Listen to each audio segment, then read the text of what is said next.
So here we are, how to build a high-ticket Shopify dropshipping business. And what we're going to look at first is the macro picture.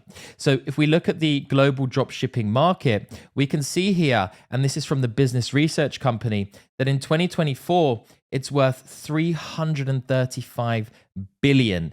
So this is a huge market already. This is the global dropshipping market, and it's only going to increase every year, 29.1% compounded annual growth.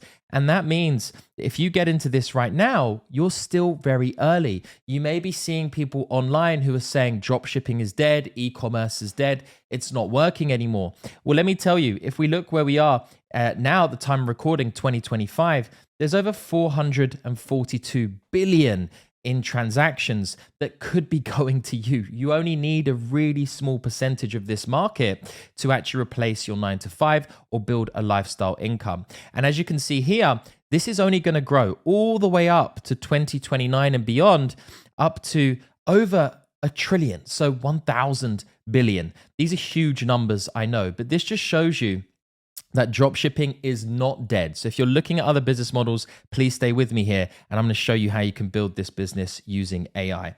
These are the common complaints that I hear from people. They say there's too much competition, there's no suitable niches, I don't know how to find a niche or products. People just don't buy high ticket. Why would they buy from me? I'm going to show you how to do all of this in the framework of setting up the business from scratch. So there are really 5 key elements that you're going to need to build this business, okay? The first one is the structure. This is how do we actually build a business that is incorporated? How do we start a real business? And how do we do that professionally? What's the frameworks that we use? What are the legal requirements? What is the setup that you're going to need, whether you're in the UK, the US, or elsewhere? I'm going to go through that with you step by step. What are the niches and the products that we're going to need? So we're going to be looking at niches, and we're going to be looking at products. These are products that will fit within a category. So I'll explain that in more detail. Then we're going to look at your virtual store, your showroom. And then the next part here is we're going to be signing suppliers. So we're going to want to build a huge amount of trust. And I get a lot of my clients and students saying, well, why would they work with me? I've never had a business before. So I'm going to address that later on in the video. The next one is marketing systems. So using Google, Meta, affiliates, SEO, and free methods to build the business. You do not need a huge investment. We usually say £300 to £500 or dollars to actually start the business and start the marketing on the business. And you can also launch for free as well. There are also scaling systems as the final part. Here, we're going to look to grow our profitability. So at the moment, your attention may be in lots of different places. You're watching loads of YouTube videos. You're trying to gather a whole load of information, and that can leave you in a position where you are very, very confused. So please stay with me here. Watch this video all the way to the end. This is going to be the best 30 minutes investment of your time that you've ever put into a YouTube video. That's my promise here. So just quickly, I'll touch on this for the next 30 seconds. How does high ticket dropshipping work? What is dropshipping as a business model? It's been around for a very long time. It's not going anywhere. It's just a method of fulfillment. Just remember that. If you're taking notes, it's a method of fulfillment. There's only 3 parts to this. The first part is the customer, and they're going to be looking for items, fitness items, kitchen items, home items, sports, hobbies, anything. There are hundreds and hundreds of niches. If you click below this video at the end, you'll go through to my free training where I actually give you a PDF with all of those high ticket products in. We spent hours researching that, so that will save you a lot of time. So here's the method. The customer comes to your store. They have buying intent. They want to pay some money for a product. They may be going to physical stores, looking around, browsing, touching, feeling the products, but they come home, they go online, and they will be buying these products. After COVID, we've seen a huge increase in people willing to spend money online. And as I say, you only need a very small percentage of those hundreds of billions that are happening every single year to make the money that you want and reach your goal. So someone comes to your store and they make a purchase. That purchase, for this example, say is £3,000 or dollars. You get the money first for the item that comes into your bank, and then you place the order. Between step 2 and 3 here, you place the order with your supplier who's local in your country. That's really important. No holding stock, no inventory. In this case, they're charging us £2,100. So that means your margin on average is around 30%. 30%. So with a 30% margin, you're keeping that £900 of profit. Pretty good for just one sale. I think you would agree, right? What happens then is the supplier sends your customer the order. They'll send you the tracking information after you paid the invoice, and then you just rinse and repeat that cycle. So that's how high ticket dropshipping works. Okay, so now I'm going to jump into the structure of how we do things either in the UK or the US. We work with clients across the world. So these are the main two countries where we're actually building these businesses. You can build them in other countries, absolutely.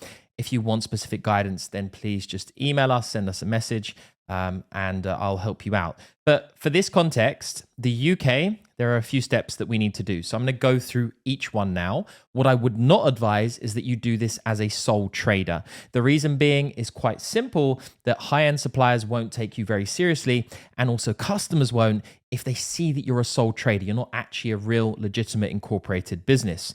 So the setup here is quite simple. There's only a few steps. The first one is we need to register a limited company at Companies House. We can use Companies House to register this. It's like £20-30. But what I do recommend is that you make sure that your name is professional. So for example, it could be Lex Retail Ltd. Very, very simple here. But actually what we usually do is use a formations agent. And the reason why we do that is, and there are a number of them that you can use. One of them is Your Company Formations. So Your Company Formations, and you can search them and they will give you a virtual office or a registered address, which will protect your privacy, protect your home address, but all mail will be forwarded to you. So that gives you a little bit more legitimacy if you're starting out. The next thing we do is obviously to use a digital friendly bank. You can use some of the main banks in the UK, Barclays, HSBC, NatWest, but actually we tend to start with banks that are easier to get approved with. They can set up within an hour. So things like Tide, Starling, Revolut, or Wise. Wise is the other one. They're becoming a little bit more difficult to get an account with straight away, but they're also very, very good. The next one is if you need to at this stage, you can register for VAT. But obviously there is a threshold in the UK. You don't have to do this right away, but it can help voluntarily if you do it, if you're able to hire an accountant to help you, or you can do the VAT returns yourself. They need to be done quarterly. It's a little bit more admin, but obviously you can reclaim back VAT straight away if you know that you're going to be investing in programs, in anything, in software. There are cases where you can do that. But at the start, that's not a mandatory step. Next is an EORI number, EORI, and this is if you're wanting to import goods from outside the UK, which is more advanced. You can do this at this stage, but again, it's not mandatory right away because a lot of your suppliers will be directly in the UK. So then we've got to understand distance selling rules and regulations. If you're shipping from the EU to the UK, some of my students want to do that. It's a little bit more advanced, but not necessary. There will be a lot of suppliers and manufacturers in your country. Next is obviously the website. So there are a lot of policies that you need for each location, either the US, the UK, or Europe. And here there are things like terms and conditions, privacy policy, returns, and cookies. Now we have an in-house legal team. We've drafted these for all of my clients and students to make sure they're bulletproof and watertight. A big mistake here is I see people using the default ones. If they're in the UK and they're using Shopify, which is a USA-based business, these policies may not be correct. So just bear that in mind. You can use programs like terms feed generators and other ones to refine them. But actually, if you come into our program we have here, we make sure that those are watertight. The next one is just bear in mind consumer laws. So you've got to be transparent with delivery times. Usually they're next day or 2 to 3 day delivery. And obviously you do have to honor returns. Returns in this case, they're very, very low and we can always cover ourselves. So one question I get is if I've got loads of returns, how do I handle them? Well, actually remember your suppliers, they have a huge amount of credibility. The one word to remember is credibility. So all right, credibility here, you can jot that down. Actually, there are loads of suppliers in the UK and also in the US, and they will want to make sure your customer has a great experience because it's their brand reputation. So if there's damage, if there's issues, they will more likely than not just send a replacement, and it's a little bit of admin to do a collection. If there is a case where it's a change of mind, it can happen sometimes, we can then charge a restocking fee to bring the product back so you don't lose any money. Again, it's very rare. And other times there can be fraud. So I've had people say, well, what happens if there's fraud and, they charge back, say, £3,000 am I out of pocket?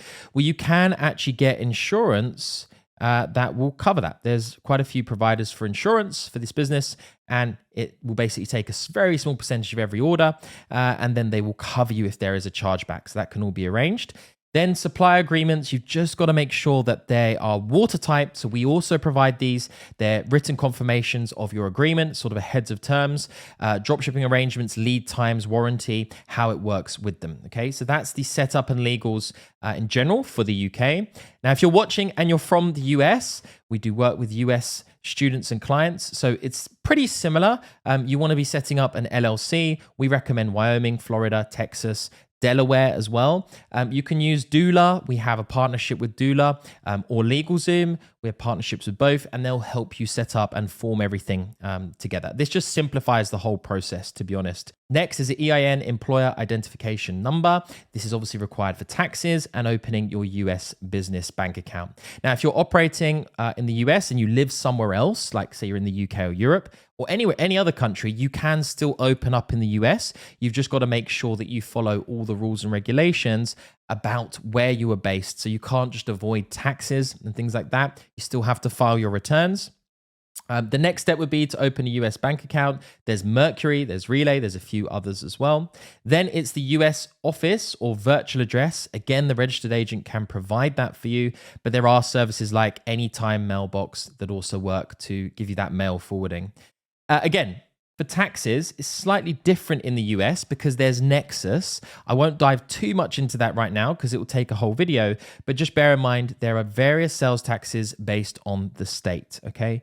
So there's the physical nexus, which is where you're holding products physically, and then there's the economic nexus where you're having sales into certain states based on thresholds, okay? So you will have to potentially have your sales tax permits in states where you have economic nexus, and you will have to remit taxes when you reach a certain threshold, okay? Next is Stripe, but we will usually just set up straight with Shopify payments, which is basically the same. And then basically with the import and export, you won't need to do this unless you actually get a 3PL and you start importing products. It's more advanced. And just bear in mind, you've got to keep an eye on the FTC. So deceptive claims, you've got to ensure you've got clear terms, same as with any country, to be honest, and use disclaimers and disclosures as well. So they're the setup steps for the overall structure in the UK and the US. As I say, if you would like us to help you with this and you're confused at this step and you're doing loads of research, just reach out to us. We'll be more than happy to help you get set up compliantly and professionally, and that will ensure you have success in the long term. So that's the structure covered. Next, we have niches. Now, niches is a massive topic, and something I like to call here is the reticular activating system, your RAS. So all this means is when you start looking at high ticket dropshipping, if you take a moment to look around your room, your environment, maybe you're watching this on your mobile, or maybe you're at work, or maybe you're at home, start looking around your environment and thinking to yourself, what products are here that either I've purchased, someone else has purchased, or just in my environment that are over £500 or dollars? So what would those products be? If you take a moment, you can pause the video and look around and just jot a few down. There are things that I can see here in my immediate environment, like the camera that I'm looking at, like the table here, like the microphone, the stands, the lights, the laptop, the sound equipment. There's a whole lot even in just this environment, which could be considered a high ticket product and niche. So a niche, to clarify here, is we do not want to be the everything store. We do not want to be Amazon, okay? We don't want to have loads of random products that are over £500 or dollars. We want to group those products together, and that way we become a specialist within that category. So I'll give you an example here. And again, I use Midjourney to create this image so you can see how powerful this is. If we're looking at a room, so this is just a typical room. This is one room in a house. There are loads of different product categories within here. Perhaps some of them we could group together to say that they are home and living as a niche, right? So if you just look at this image now, perhaps pause the video and just see how many can you spot here? How many different products can you spot that are over the £500? And what I'll do is outline a few for you. So we have here the air conditioner is one, or the air purifier. We have in the back here, we have a sofa or like an armchair. We then have the windows. So windows, blinds, frames. They're another one. We have up here the speaker. This is another one. We have down here the coffee table. We have underneath that, we've got the rug, right? Along the side, we do have planting. So planting can also be high ticket products. And you can see here side tables, we've got flooring, we've got lighting in the ceiling. And what we would do after that is we would find, so after you've kind of identified all of those different products, you can see they may not fit within the same niche. It'd be very difficult to squeeze them all in together. So what we would do here when we're selecting our niche is we would look at grouping those products that are similar, okay? So let's say we're going for home and living. So we're going for home and living as a niche. Within that, we can then go into a category. So this may be as specific as seating. So this is just home and living. This is seating. So we have sofas, armchairs, chaise longue, anything that people can sit on, and that can be indoor or outdoor. Okay, so that could be our niche store. That could just be built around seating. Or what we could go into is the niche category of air purifiers or purification. So we could have air as another one. This could be air conditioners, heaters, coolers, ventilation systems, and all of those products. The next one from this example could be, say, audio, so AV. And this would be a niche within itself, right? So you've got speakers, you've got sound systems, subwoofers, mixers, and then you have visual, so potentially projectors and more electronic products along those lines. The next one could be just greenery. So greenery, and again, you may not have thought of this. It could be planting, pots, artificial trees, artificial planting. Again, if you have a look at that, that's a niche category within itself, and there's loads of products that fit within that. So the key lesson here is to use your reticular activating system. Look at your environment, start to find all the products, and then start to group them together. And that's how you start to do your research on the niche products that you may want to sell. So what we do in our program next is we will start to list these out. So you can see the chart that we provide our students and clients here. So we have wine coolers and storage, we've got barbecue grills, and we've got kayaks. And what we're looking at is we're looking at the search volume. Okay, so you can use AI to help you here. There are some tools that will do this quite well. There are others that really won't. So we use keywords everywhere. So keywords everywhere and SpyFu. You can also use SEMrush or Ahrefs, and both of those platforms will give you an idea of what the search volumes are for those particular keywords. You may want to try using large language models, but usually unless you're using an agent on them, the data isn't going to be live. So you want to use any of these platforms to get the search volume. We're looking at, and search volume is simply how many people are looking for these products every single month in the country that you're looking at selling at. It's very simple. And we're looking for usually over 10,000 searches. It can be slightly less. Anything higher is a good indicator. Then we're looking at your average price. So if you go on Google, go to shopping.google.com, look at what the average selling price is. Is it just super wild? Is it some are £50, some are £5,000?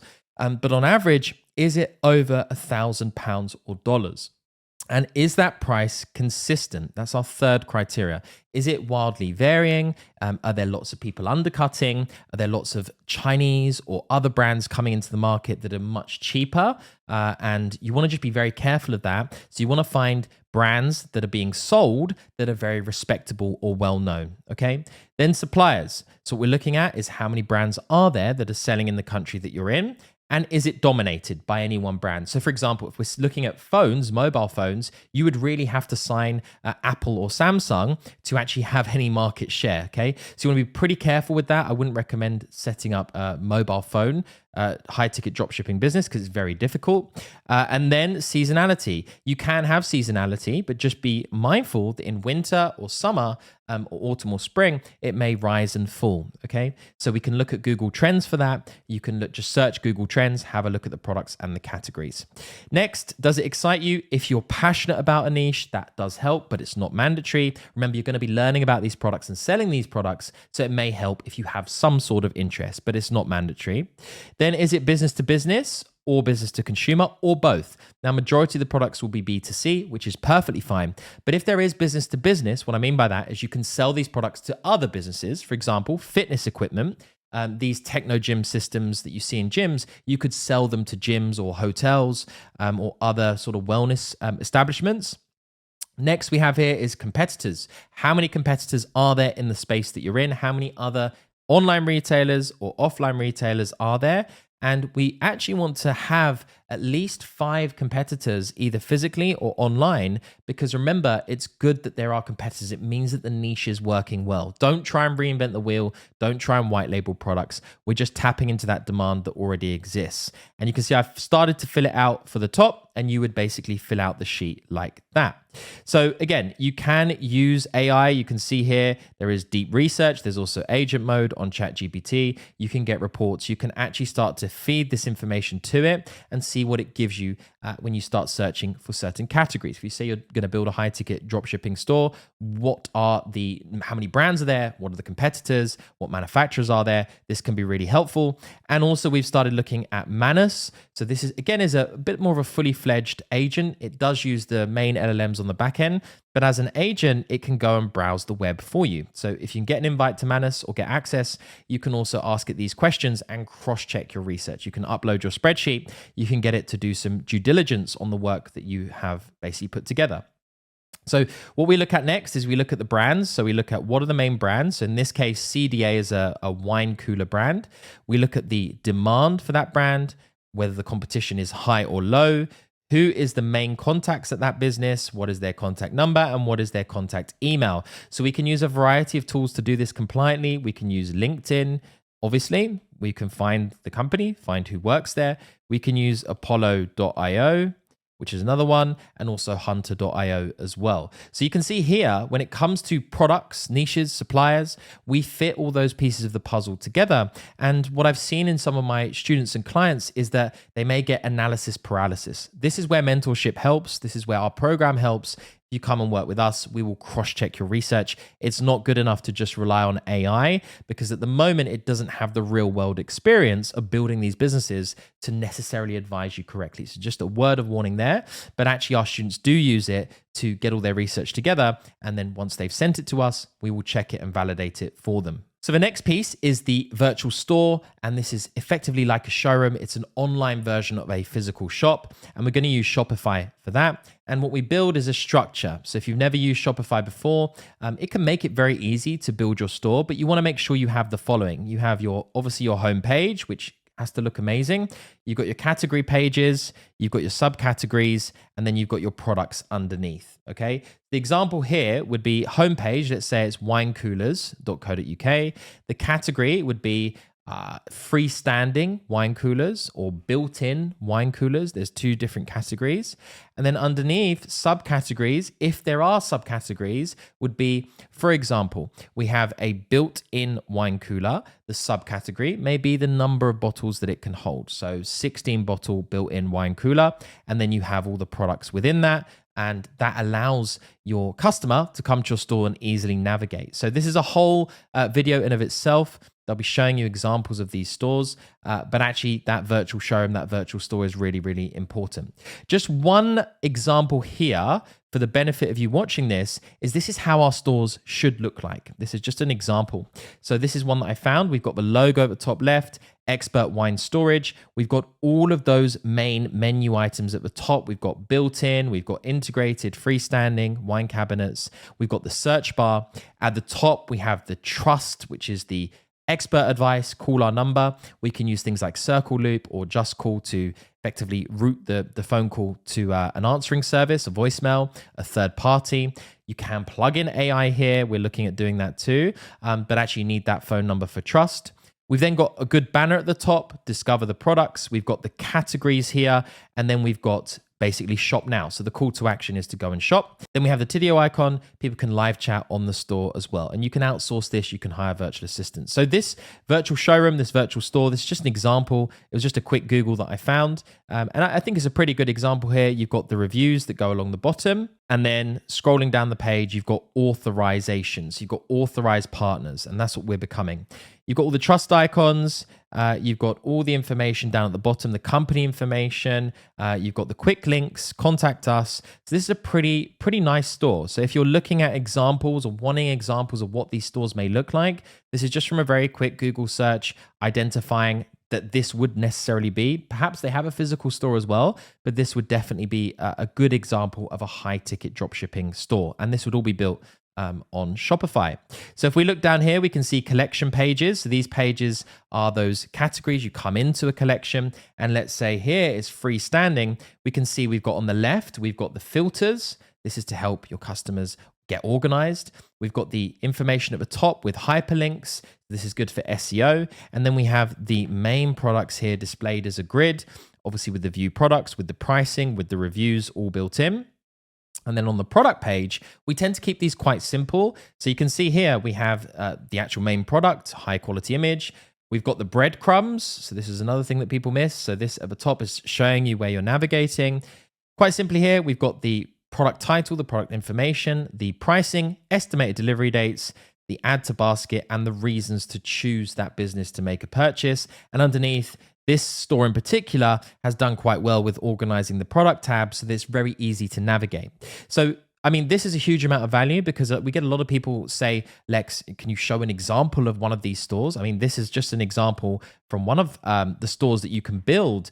And this niche, wine coolers, wine storage, is doing very well. So yeah, pause the video, take inspiration from this. This is an absolute goldmine.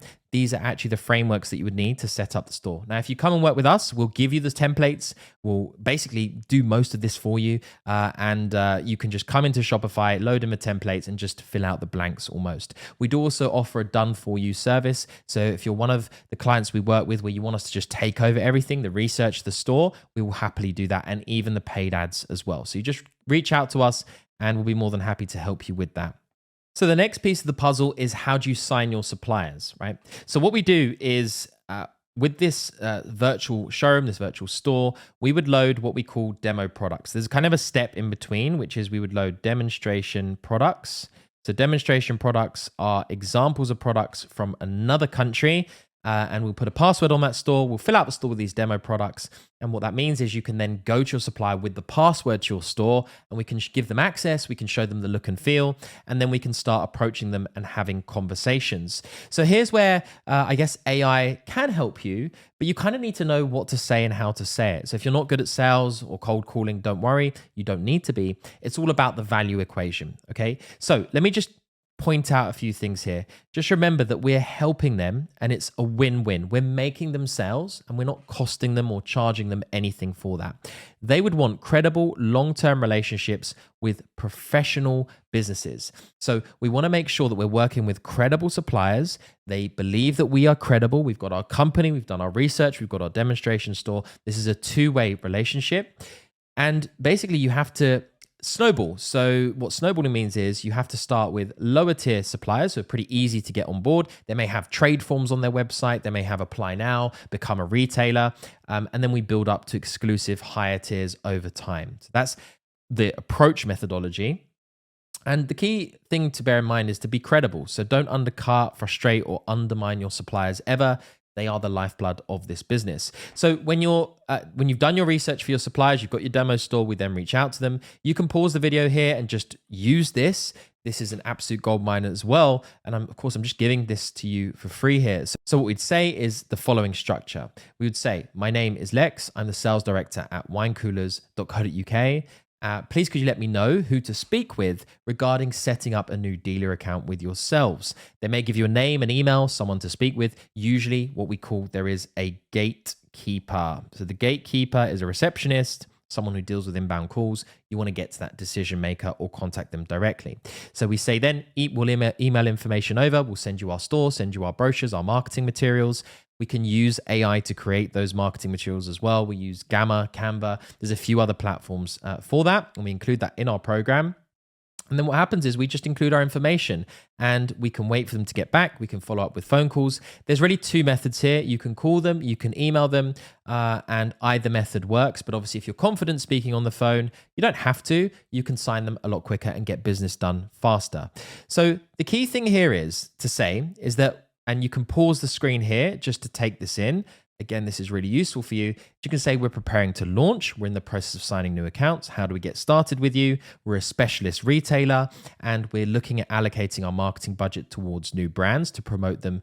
We don't want credit terms. We're going to do it for free. And something that you can say here is obviously that, you've done your research, you know that you can make them more sales, is to say the following, that you are a marketing platform and that as a marketing platform, you'll be allocating marketing spend for them to reach new customers. So new audiences and customers.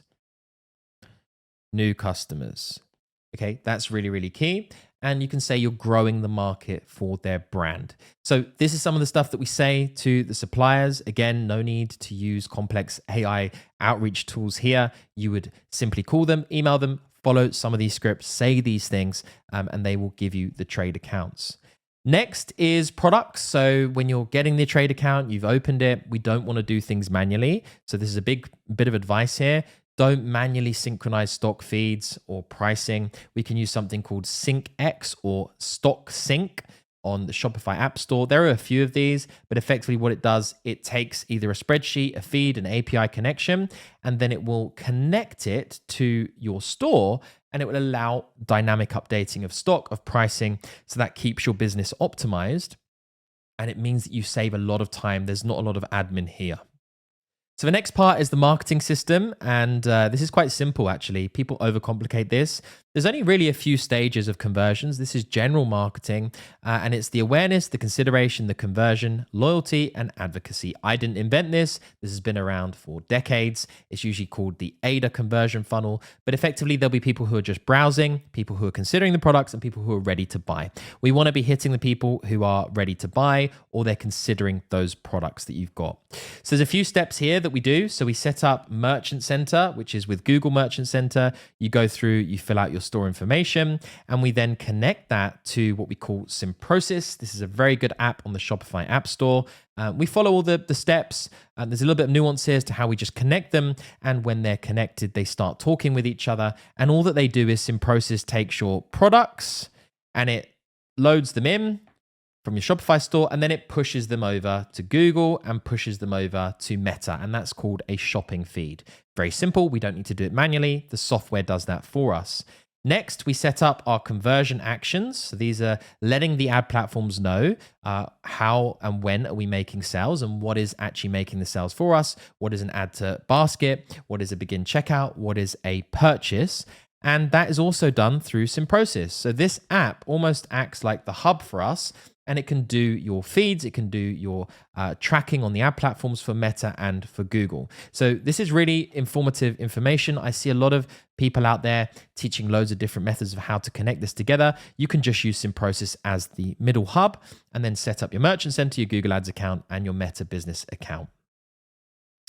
When it comes to organic and actually driving sales into the business, we can use Search Console, and then we can combine that with tools like SEO.ai. This can write blog posts for you that are keyword optimized. If you do it correctly, you maintain consistency. After a few months, you can actually get a lot of sales on autopilot coming to your store from people searching for those queries.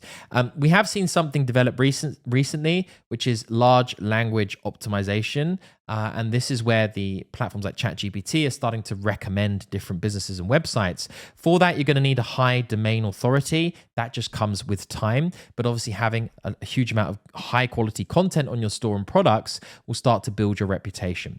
The other thing you're going to need here is backlinks. So I'll just share that with you now. There's a little tactic here to get backlinks and also affiliate sales is using a platform like Awin. So Awin is a platform which you connect to and you work with affiliates. So affiliates, they promote your business. They get commission when they make a sale through their link. They will drive traffic back to your store. They put your website link on their email list, their blog posts, their YouTube, their Instagram, wherever.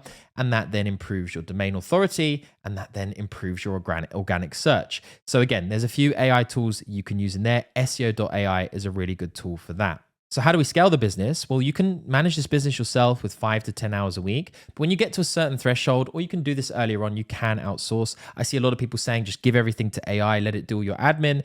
But it can break. It's not necessarily reliable.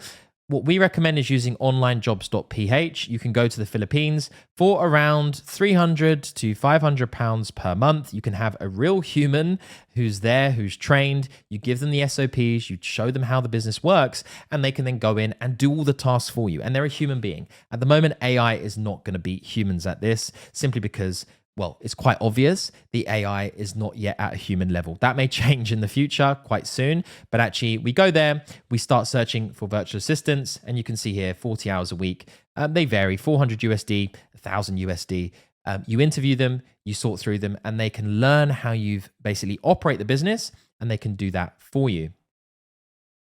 So conversion rate optimization is the final part here of the business. And this piece, we're optimizing the store, having things like various payment options, Klarna, PayPal checkouts with PayPal credit, Pay in 30. There's V12 Finance in the UK. There's a few other providers in the US like Affirm, ClearPay. So once you are making sales, you can offer credit to your customers and you'll get paid upfront. So you get the money first, they take their fee, and then they deal with the customer or the client paying over time. A few other things we do with our stores to help them grow, things like having quizzes. So this is where someone would come in, you help them choose a product, they go through a quiz, it shows them what they may want. Again, there are some AI tools that do this on Shopify that you can search for, but actually you can build one quite easily in Typeform or any other platform with that. Then we look at after sales. So final part of the puzzle is once you are making sales, how do you convert more? There are products like after sell, reconvert, and what they do is they allow you to bolt on more upsells or cross sells to the same customer to make sure that you increase your average order value.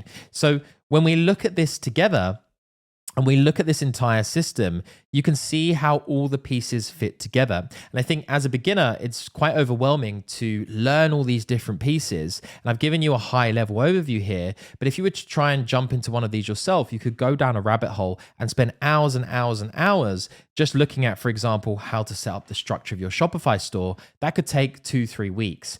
The key thing is if you come into the program we have here, we've distilled all this down. And the point being is that you can save time, you can save money, you have precision, you know exactly what you're doing, you have certainty, and you would just follow these steps that we cover to build your high ticket dropshipping business. So with that, I hope this video has helped you. I hope it's given you a really clear overview of all the constituent parts of this business model. So if you're now wondering how you actually put all these pieces of the puzzle together, then the next step for you is to go below this video, click the link, put in your details, and you can watch my free training that goes into a lot more detail of how these systems work and how they fit together.